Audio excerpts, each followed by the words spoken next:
Siti Hajar itu siapa? Ada dua versi.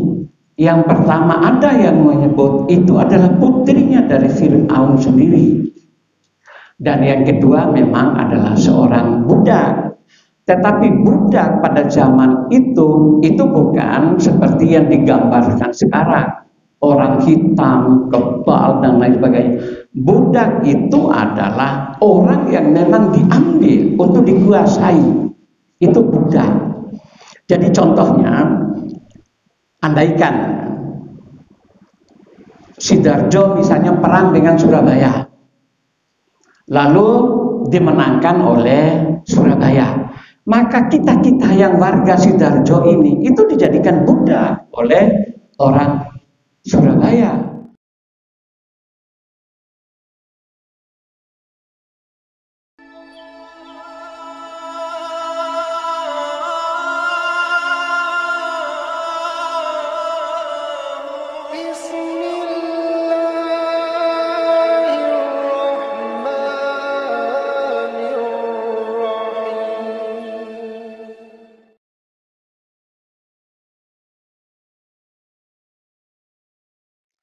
Nah, Rasulullah SAW itu adalah dari keturunan mulia dan terhormat.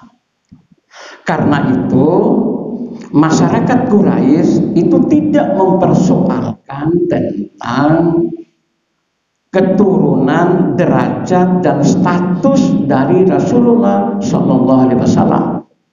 Karena mereka tahu betul bahwa Rasulullah itu adalah dari keturunan yang terhormat, yang mulia. Yaitu cerita itu berawal dari Ibrahim alaihissalam. Bapak Ibu sekalian, dikala Ibrahim berumur sekitar 86 tahun dan Siti Sarah berumur 75 tahun.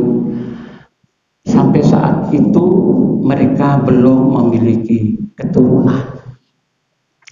Ada kegelisahan pada diri Ibrahim dan Siti Sarah. Akhirnya Siti Sarah meminta kepada Nabiullah Ibrahim agar mengawini Siti Hajar, budak dari Mesir. Nabi Ibrahim itu adalah seorang pengelana. Beliau selalu berjalan dari satu wilayah ke wilayah yang lain. Salah satu wilayah yang dikunjungi itu adalah Mesir. Nah, dikala Siti Sarah dan Nabiullah Ibrahim ke Mesir itu, dan Siti Sarah ini terkenal sebagai wanita yang paling cantik pada masa itu. Itu adalah Siti Sarah. Nah, mendengar ada Ibrahim dan Siti Sarah datang ke Mesir, Fir'aun, penguasa Mesir pada saat itu. Jadi Fir'aun itu, Bapak Ibu sekalian, itu adalah dinasti. Jadi bukan orang. Jadi misalnya Hamengkubuwono I, Hamengkubuwono II, Hamengkubuwono III dan lain sebagainya. Makanya Fir'aun yang ditemui oleh Nabi Ibrahim berbeda dengan Fir'aun pada zaman Nabi Musa. Karena Fir'aun itu adalah jabatan, gelar, sama dengan Pakubuwono I, II, Hamengkubuwono I dan seterusnya. Nah, karena siapapun wanita yang cantik itu, maka pasti Fir'aun akan mengambil sebagai selirnya. Maka ada ketakutan pada Siti Sarah. Bagaimana kalau saya ini akan diambil oleh Fir'aun? Nah, ini Bapak Ibu sekalian, faham sejarah itu. Lalu Siti Sarah menyatakan begini, tolong lobangi telinga saya. Permintaan Siti Sarah kepada Nabi Ibrahim. Kenapa? Karena wanita yang dilobangi telinganya pada masa itu adalah tanda sebagai seorang budak wanita. Karena itu dilobangilah oleh Nabiullah Ibrahim telinga Siti Sarah. Nah, begitu menghadap Fir'aun, Fir'aun melihat bahwa Siti Sarah ini telinganya berlubang, berarti seorang budak. Akhirnya tidak diambil oleh Fir'aun, lalu menghadiahkanlah Siti Hajar. Siti Hajar itu siapa? Ada dua versi. Yang pertama ada yang menyebut itu adalah putrinya dari Fir'aun sendiri. Dan yang kedua memang adalah seorang budak. Tetapi budak pada zaman itu bukan seperti yang digambarkan sekarang. Orang hitam, kebal, dan lain sebagainya. Budak itu adalah orang yang memang diambil untuk dikuasai. Itu budak. Jadi contohnya, andaikan Sidarjo misalnya perang dengan Surabaya, lalu dimenangkan oleh Surabaya, maka kita-kita yang warga Sidarjo ini itu dijadikan budak oleh orang Surabaya. Itulah budak pada zaman itu, bukan budak-budak negro pada abad modern yang diambil oleh orang Eropa dan Amerika, dijadikan budak orang merdeka.